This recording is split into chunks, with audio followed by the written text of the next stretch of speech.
Welcome to an episode of the Roundup True Crime with Mike. I am joined here by Anna, and we are talking about the Chad Daybell trial and verdict. Before I begin today, we will be covering some sensitive topics that may not be suitable for all listeners. Thank you for joining me. How are you doing today? I'm good, Mike. How are you? I'm doing good. I guess I just wanted to preface this with I barely covered the Chad Daybell trial. I knew it was going on. I didn't really know much of what was happening, so I asked you on the show to give everybody an understanding so they can catch up and try and kind of understand who Lori and Chad, who they were and what happened, and a little bit about the verdict. So, thank you for joining me. I guess the only thing I really know is that Chad was a like an end of lifer, off end of the hmm world life or writer. He believed that he wrote some books with a previous wife. She helped him along, supported him, and then she died under mysterious circumstances. And then he meets some Lori Vallows, who also had some previous marriages and kids, and they both did. They got together, and then kids kind of just started dying around them, and then they got kind of arrested, and Lori got had her trial like several months ago, and she was found guilty, and she was sentenced to life, and then Chad was put on trial, but like about 2 months ago now. It seems like it's going fast, and he was found guilty of three murders plus a whole bunch of other stuff, and he was sentenced to, or I mean, and then the jury came back and said that not only was he guilty, that we recommend the death penalty for him. So Exactly. Um, it's a crazy story. It's, they say the truth is stranger than fiction, and this is one of those cases. It it really just defies the bounds of believability, but it all happened, and two separate juries believe that it did. Um, Short correction to your base knowledge. Chad did not meet Lori after his first wife died. He met her, and that was the catalyst for okay, well, his thanks. death. Sorry, I thought it maybe I couldn't remember, so Uh-uh. thank you for correcting me. Let's So start. Oh, go. go ahead. Let's go ahead and start with Lori's life. She, as we said, she was the one that was first convicted. Let's talk about what led up to her life and what happened before she met Chad. So Lori, um, she was one of, I believe, four siblings. Grew up in a LDS faith family, very mainstream, typical LDS beliefs that she was raised with. She um, she seemed to collect ex husbands, which no shame, some women do. Um, she was so Chad ended up, he is her fifth husband. And out of the five, um, two of them died um, in close proximity to their involvement with Lori. Um, so she got out of high school. She married a guy. It lasted just a little short amount of time. I believe that marriage was annulled. It was months. And then she married another man. And I'm not using a lot of the names here because these people, their only crime was being married to Lori, Yeah. and it Okay. doesn't need to be said. So her second husband was her first child's father. Um, and because the name is out there, her son Colby was born into that marriage. The marriage, I believe, lasted about a year. Um, they split up, and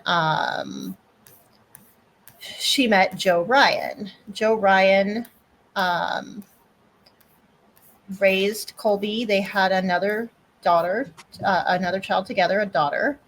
Um, and that marriage, once again, did not last. There were some pretty horrible accusations from Lori about abuse of the children against Joe in the divorce. I'm pretty sure that most of them have been disproven, or at the very least, it was found that there was no proof. But Colby, still to this day, believes that Joe Ryan abused him. And we Mm, want to believe. abuse victims and abuse survivors. So I'm not going to quarrel with that. I will just say the courts never charged him with those crimes. Um, so she divorces Joe, moves along, and then in 2016, I believe, she married Charles Vallow. Oh, 2006. I'm sorry. I threw a one in there.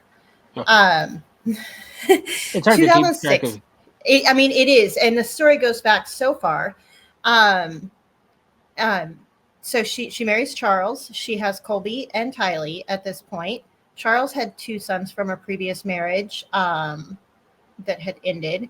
And Charles really stepped in and he really became the only dad that Colby ever really knew. Um, and he was a great stepfather to Tylee as well. Tylee did have a relationship with her father. It was strained. The accusations of abuse were leveled by her as well. So there was not a great relationship, but she did know who her father was and respected him as a Okay, and that father. is Tylee. Tylee, And is yes, she one of the ones that yes, unfortunately? Okay. she was murdered. Okay, so she marries Charles in 2006. They blend their families. Um, Charles is a financial advisor, and Lori was a hairdresser. Sometimes I don't think she ever had like a really steady work history. Um, by all accounts, she was a great wife to Charles. She was a wonderful, doting mother to the kids. Um, and they had a happy life. They lived in Hawaii for a little while. Um, and then in 2013, Charles has a sister named Kay Woodcock. Kay had a son who, um, that son and his girlfriend had a baby, but they both had some substance abuse problems. The baby was born with some addiction issues, um, and the son couldn't take care of him. So Kay and Larry took the baby, and pretty quick after that, Charles and Lori came up with the idea that they wanted another kid. And so they approached Kay and Larry and said, "We want to adopt JJ," or his name was Kanan at the time. They said, "We want to adopt the baby." And it was agreed. Kay and Larry wanted to retain grandparents' rights and really remain in his life that way, and not raise him. That Charles and Lori were younger and um, didn't have some of the health issues that they were facing in later life. And so they adopted him, and he became Joshua Jackson Vallow, Joshua Jackson Vallow, Okay. in 2013. And they had a great family. The three of them, Colby and Tylee, absolutely doted on their little brother. He was really the center of the family. Um, he had autism, um, and he had some special needs that made him a little bit more difficult than other little boys, but they still just loved and adored him. And things were fine for several years. Around 2016 was when people started noticing that Lori really started getting more interested in the end of times stuff. Um, I couldn't verify this, but I think the first author that she really started reading was a woman named Julie Rowe. Julie is she's something. Okay. I guess the only end of the life in terms of the Mormon ones I kind of knew were the Left Behind series. So those are the ones that I even read and watched some of the movies. So I don't know how they are. I think those are the Tim LaHaye. I think that's who the author was. Were I they kind don't. of like I don't. that, or you So don't know? I really don't know. It's not a part of this case that I really dove into. Okay. I will say Julie Rowe um, believes that she has had near death experiences, and that because of that, her veil to the other side, the spirit world, the celestial world is gone, and she can see things, and she's a prophetess, and you know, better than the rest of us in a lot of ways. She's pretty controversial, even in the circles that believe in the kind of things that she is talking about. Okay, and are these like are they Christian type ending or end of the world type scenarios, or are they all their own, I guess, their own type of scenarios? Do you know? Not I, that I I guess. think I think most of them are, because they're all kind of offshoots of um, the Mormon or the Latter Day Saints faith. Um, they are not accepted teachings of the church in any way, shape, or form, but these people are kind of basing their ideas on that faith and the second coming of Christ. Um, and so that's kind of like, it's like a snowball rolling downhill. The first little snowball pebble is Mormon based, but as Okay, it keeps going, it just kind of gets a little wacky. okay, So that was 2016. In 2017, she has managed to convert her daughter, or not her daughter, her niece, Melanie.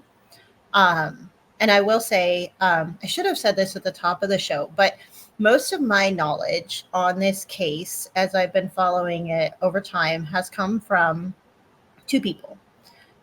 Gigi McKelvey has a podcast called Pretty Lies and Alibis, and she was on this from the beginning, and she actually started her podcast on the day that they found the children on Chad's property.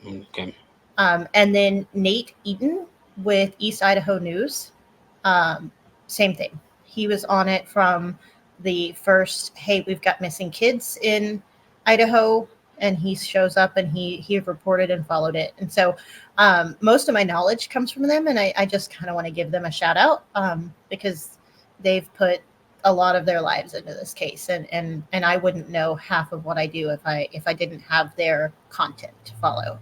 Um, and so um, I said all that at this point to say that Gigi will sometimes refer to Melanie Boudreaux slash Pulowski as Melanice, because there is a second Melanie in this story that you'll get introduced to. So if I say Melanice, it's just a force of habit. Um, so Melanie, the niece, um, starts getting interested in the stuff that Lori is taking an interest in around 2017. Um, and that was kind of the slow burn ramp up, because 2018 is really when this story starts, and it does not take long to get crazy. Um, so um, okay. Do in you want to go? Is this where where she starts meeting Chad? Yes. Okay. Do you want to go over Chad's background first, Okay, and sure. Yeah, then that's and probably a then good transition. Okay, we'll meet so how they meet. yeah, so Chad, once again, raised in the LDS faith in a relatively large family. I can't remember how many siblings he has, but there are a few of them. Um, Seem like, solid parents that tried to do right by their kids and raise them well. I believe it was around 2014, or kind of in that era, when he really started writing his books and speaking out. But he had always, most of his adult life, kind of had some fringe beliefs. He believes that he has had a couple of near death experiences, which has made his veil to the other side thinner, and made him a prophet or a seer in some ways, and that he can speak to God directly because of that, Okay, and but he's not other saying that people. he's like that. Joseph Smith is like he's not saying that Joseph Smith gave him that premonition, did he? And he No, no, just did no. it on his own. Okay. Yeah. Um, and so he he is actually really good friends with Julie Rowe, and eventually he starts his own publishing company, and he's the one that publishes her end of times type books. While writing his own, he wrote a few that were mostly fiction based on what he prophesizes is going to happen in the future when the end of times come. He has a couple that are autobiographical. Um, I tried to, this was 3 or 4 years ago when I first started learning about this case. I found like a free uh, script or one of those where you can like read stuff online for free. And I tried to read it, and I think I made it about a paragraph in, and I just couldn't. Um, it is bad. It is not just bad content, it is bad writing. Um, it was just painful to even attempt to read. So I gave up on that. So I can't tell you much more about what he wrote. But it was, even his fiction stuff was kind of had an autobiographical flair. One of his daughters, the one that seems to be his biggest supporter, which we can get around to during the trial, is named Emma, and one of the main characters in one of the series of fiction books he writes is Emma. Okay. Uh, so Chad grows up normal Mormon guy with some fringe beliefs. Um, Not really extreme at this point, just a little on the edges. He goes off on his mission trip, which is something that is common in the LDS faith. That once you reach a certain age, you go on a mission to share the good word. Um, and I think some of us um, Christians, when you hear mission, you think, you know, going to Haiti or to a third world country. Yeah. But I think he went to Denver. Or It's just yeah. I mean, we say it like they're trying to sell the Mormon book, and yeah, usually most of them go right after high school, and it's for right. 2 years right after high school. Um, so he came back from his mission and he met Tammy, and they were married very quickly, which I'm told, and my research told me that that is not uncommon in the Mormon faith. Having a long courtship, getting married within months or a year of meeting each other is normal, and most of them have happy, healthy marriages because of that. Um, and they lived in Springville, Utah. That's where they were both from until Chad's beliefs got a little more extreme. And 2015 ish is when he had a vision that um, the New Jerusalem, when the second coming of Christ happened, would be in Rexburg, Idaho. So um, he gets his family together and he moves them to Rexburg, and um, all he does for a living at this point in time is play at writing books. And Tammy is really the one with a steady job as a librarian and computer person at the elementary school there in Sugar Salem, Idaho, which is just outside of Rexburg. So that really brings us up to the cataclysm of Lori and Chad coming together. Okay, I'm ready for that. So in October of 2018, Chad is a featured keynote speaker at a conference that is happening in, I believe it's St. George, Utah. Yes, October 26th, since I glanced at my notes. Lori gathers some friends that she has made from uh, these beliefs that she's been following, and they all go to this Utah conference. And it is said by witnesses that were there that Lori made a beeline for the table where Chad was standing to sell his books, and they were immediately engrossed in each other, flirtatious with each other. Lori stood there the rest of the night and helped him sell his books. And that was really the fateful day. Um, they started shortly after that. That was the night, the the very night that he met her for the first time in person, that he told her that they had been married in a previous life. He Hmm. had seen that in a vision. Um, so shortly after that, they started appearing on a podcast together that was centered on the end of times um, prepper type topics. I guess they They were prepared and they started their podcast early. well, I think it was somebody else's podcast, and they were guest speakers occasionally. Um, I I don't know this for a fact, but I'm pretty sure that the person's name was Jason Mao, who is just really like a side character, almost an extra in this story. Um, but I believe it was his podcast that they were on, and it wasn't always Chad and Lori on it. Sometimes they were on it separately. Sometimes it was Lori and her friend Melanie Gibb. I warned you there was a second Melanie coming into the story. Um, so they just, I mean, it was just kind of part of the evolution of their relationship. Now, they are both still married to other people at this time. Okay, Um, so but he does have October, good one. He does have a remarkable pickup line, right? right? I I'm think we not were married in sure. a different life. I'm not sure that it would fall or it would work on a lot of girls, but there are probably some girls that would fall for a line like that. Um, all right, so October 2018 is the fateful day. And I want to point that out because just how quickly this story moves from that point is mind-boggling.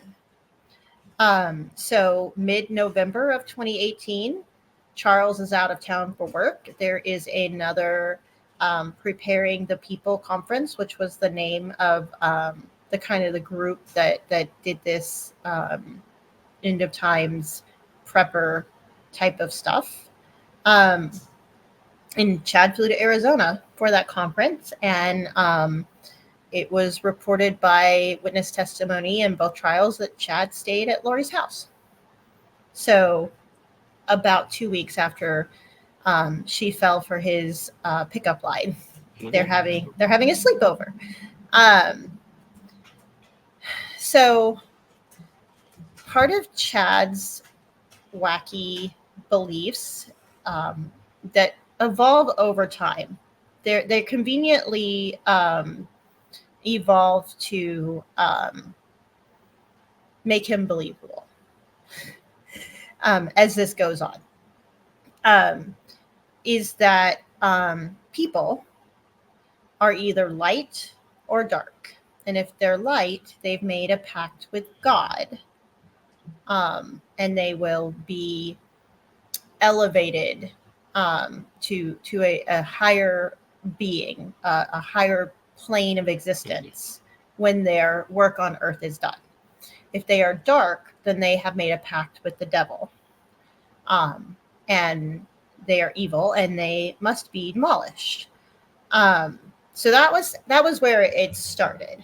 Later on, the dark people are actually possessed by demons, um, making them zombies, and you have to kill the body to free the soul and demolish the demon. So, mid November, they have their first sleepover. By the end of January in 2019, Chad was searching for the name Ned Schneider, and Lori was telling Charles that he was possessed by a demon named Ned. Who was possessed then? Sorry. Charles, Lori's husband, Okay, Laura. Charles. Okay, Yeah. sorry. Thanks. I don't think I'd actually made that specific. So Lori was married to Charles Vallow at this Yeah. time. Chad was married to Tammy Daybell at this time. There is body cam recording from the police in Arizona on January 31st, where Charles is begging to get Lori some help because he thinks that she has had a mental break. And on this body cam, he's saying that she is telling him that he is possessed by a demon named Ned Schneider. So this is kind of the pattern that the rest of the story is going to follow. Is Chad has information that he shares with Lori and Lori shares it with others and sets things in action. Chad kind of has this almost a degree of separation from a lot of the dirty work that gets done in this story. Because he's got Lori who will literally believe anything he tells her.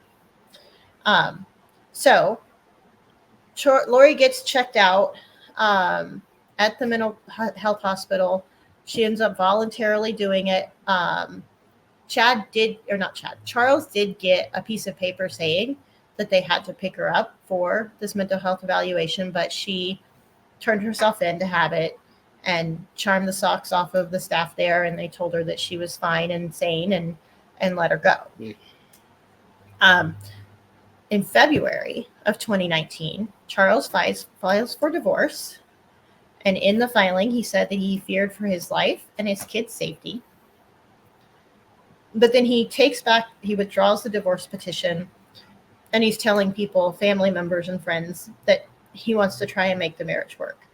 It's pretty evident from the evidence that we have. We can't ask him anymore because he's dead. But it's pretty evident that Charles truly loved Lori and wanted to get her some mental health help to fix whatever was going on with her. So Charles withdraws the divorce petition, and Lori immediately hightails it to Hawaii, and stays there for about 2 months. Charles takes with Chad. Yeah, nope, Chad no, by just himself, by just herself. well, she came back and forth, and there was a period of time that she stayed with a friend in Hawaii, and then there was a period of time where she took Melanie Gibb, I believe, with her. I think Melanie Pulowski was there at some point in time. Chad may have visited at this time. There's a question mark on that. But he was still pretending to be a good husband and a good father in Idaho at this time. So she was gone overall about 2 months. Charles took JJ, and for a good part of that time, Tylee actually lived with Alex, which is Lori's brother, who is a named co-conspirator in these crimes, but he is deceased as well. So he never faced trial. Charles eventually, during that time period, moved him and JJ to Houston because Kay and Larry lived in Lake Charles, Louisiana. And for your listeners that don't know, that's just a quick little drive across the state line between Houston and Lake Charles. So that Kay could help him take care of JJ so that he could still work and earn a living to take care of his family.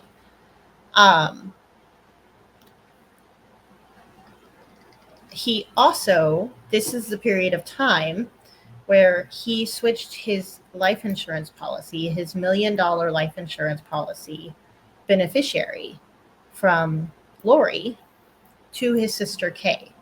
And what he told Kay is, use the money to take care of JJ because I'm afraid Lori's going to kill me. Okay. All right, so Lori's doing some crazy things. And even though they're not together, she and Chad are almost nonstop texting each other. They are calling each other. They are really building their romance and their relationship remotely, if nothing else. Okay. But Lori comes back from Hawaii and moves in with Charles in Houston. Charles thought that they were working on their marriage, but Lori was telling her friends, like Melanie Gibb and Zulema, who we will also meet momentarily, that she was just getting her finances in order.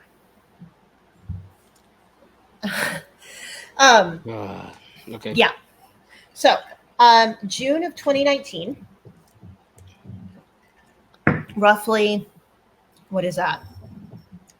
Nine 5 years months. ago, or what? Yeah, roughly 9 months, 8 or 9 months after she first meets Chad, she moves back to Arizona, um, and she has JJ and Tylee with her again. Around this same time, her niece Melanie and Melanie's husband Brandon decide to get a divorce because he cannot countenance these extreme religious beliefs that Melanie has just followed right along with Lori on believing the dark and light and the zombies and the possessions. Um, and so Brandon and Melanie are going to split up. Um, Lori and Chad, find ways to see each other multiple times in 2019, usually with airfare paid for by Lori. But remember what I said, Lori was a sometimes hairdresser but never really worked. So Lori is using Charles's money to buy airplane tickets for her secret lover Okay. to come and visit her, which is just another level of wrong. um, so this is like the event that kicked it all off was October 26th of 2018. The kind of the lighting the fuse, I guess, event was around June of 2019. Charles discovered the affair between Lori and Chad. He confronted Lori about it. He confronted Chad about it. He even threatened to tell Chad's wife about it. Um, Later on, once the police get involved, they did find an email sent at the end of June that from Charles to Tammy that said that his wife and her husband were having an affair. But they never could find proof that Tammy actually read it. Okay. So nobody knows if Tammy ever knew for sure that her husband was cheating on her. Um, but it could have been. Um, so that's end of June when he's making these threats and he sends this email. July 11th of 2019, Charles Vallow comes to Arizona from Houston to pick up his son, JJ. He was going to take him to school. He was going to spend a few days with him and try to be a father through all of this craziness. Keep in mind, JJ has autism, and autistic children generally do not do well with change and turmoil in their lives. So this baby was probably really struggling emotionally through this. Um, there was also a plan between Charles and the other one of Lori's brothers, whose name is Adam, to have a sort of intervention with Lori. Just kind of sit her down and say, you have some crazy beliefs, you're not living your life right, this goes against our faith. Um, let's fix this. Um, so we don't have Charles' side of the rest of this story. But this is how it was said that it went down by Alex and Lori at the time. According to Alex, Charles and Lori got into a fight that morning when he showed up to pick JJ up. Tylee heard them fighting and came out of her room with a baseball bat and was kind of poking it at Charles to protect her mother. Charles took the bat from Tylee and supposedly hit Alex across the back of the head with it. One thing to note here is that Charles was once a professional minor league baseball player. He was also a very large man, and Alex was kind of a small, squirrely guy. So it is my belief that if Charles hit Alex in the head with a baseball bat, he's probably going down and not getting up. But We're telling Alex's story right now. Charles took the bat from Tylee, hit Alex with it. Alex left the room and went into the room he was staying in, got his gun, and came back out. And I think in the story that got made up, Charles made another threatening move at Alex, made him fear for his life in some way. So Alex shot him in self defense. Wow. Okay.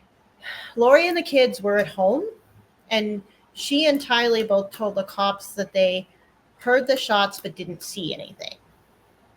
I don't believe that. No, not with what we know afterwards. Yeah. Maybe at the So, time they believed it. yeah.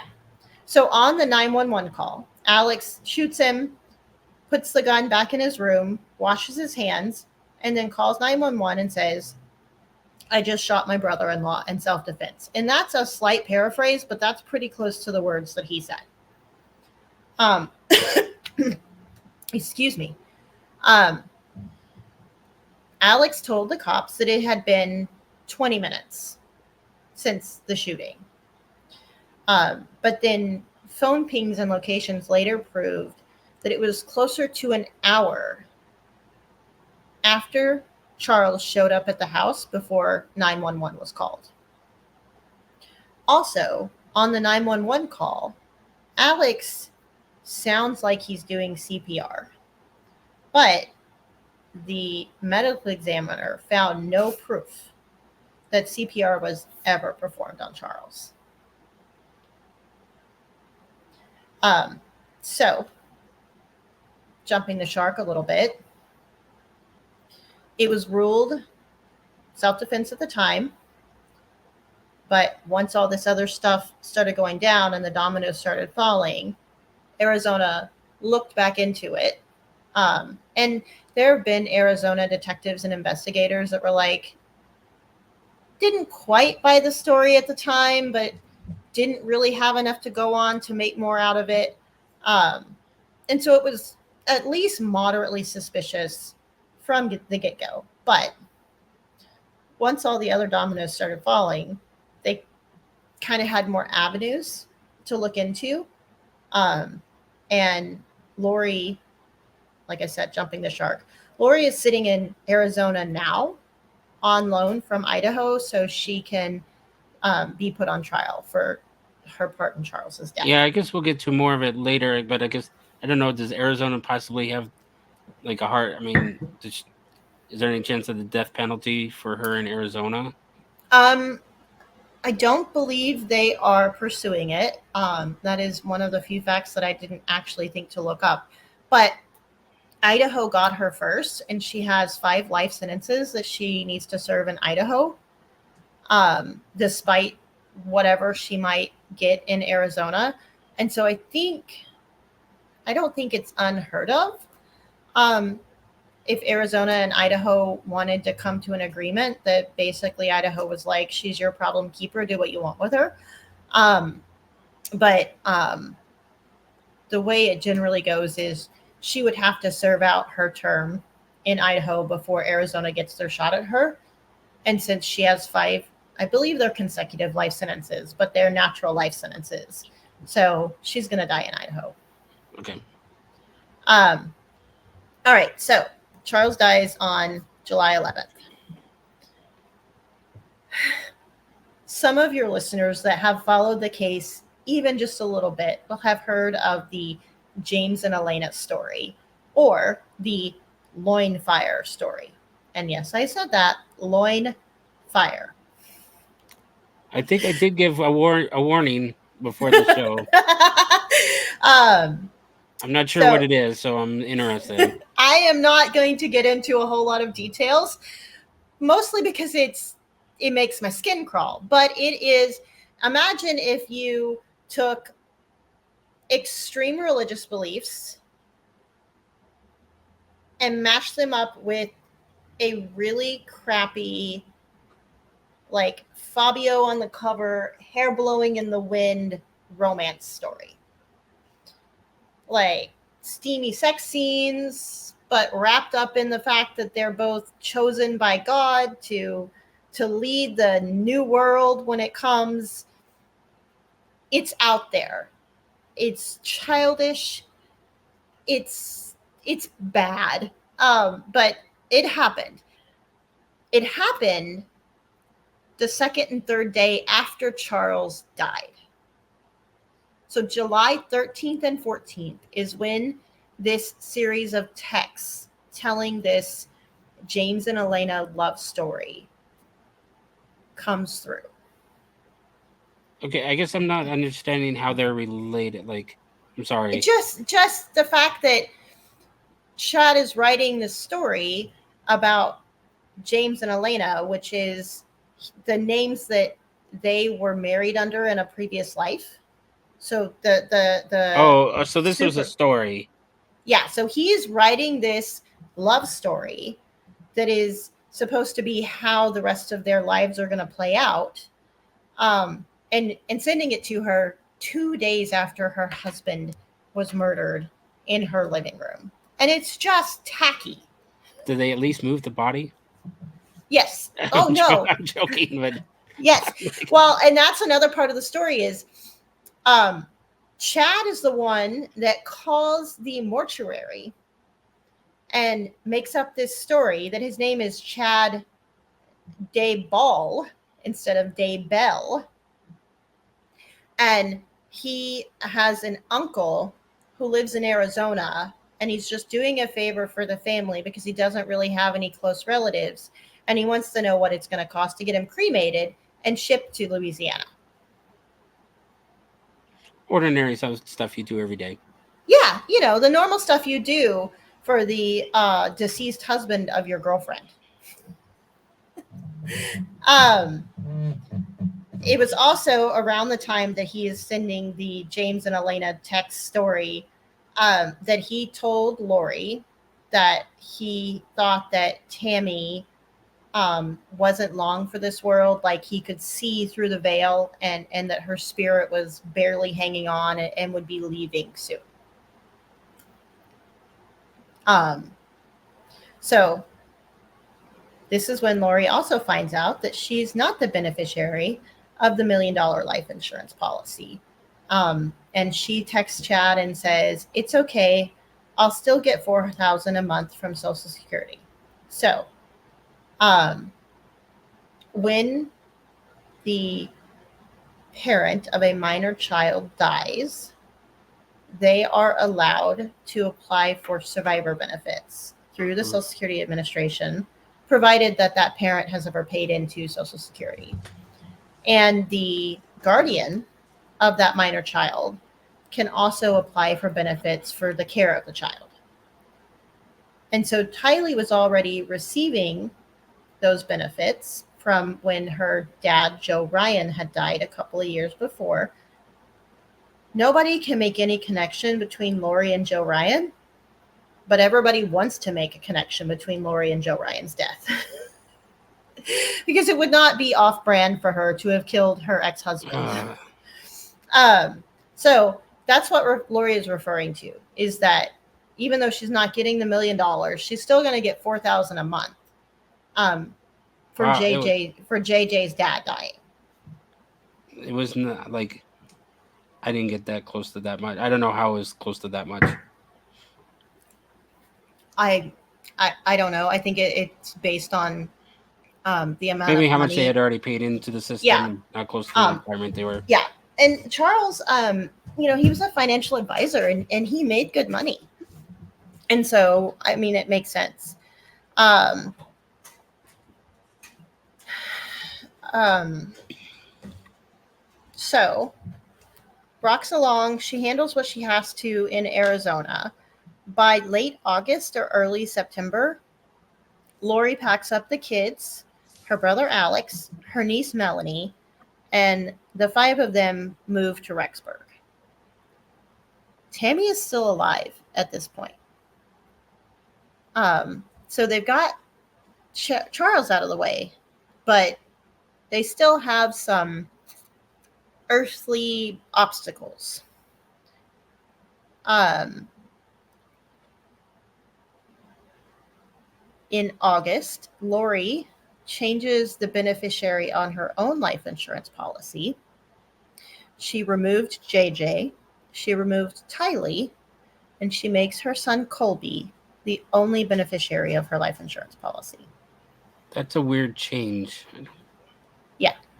She also transferred Tylee's survivor benefits that she was getting from Joe Ryan out of Tylee's bank account into a bank account that was only in Lori's name.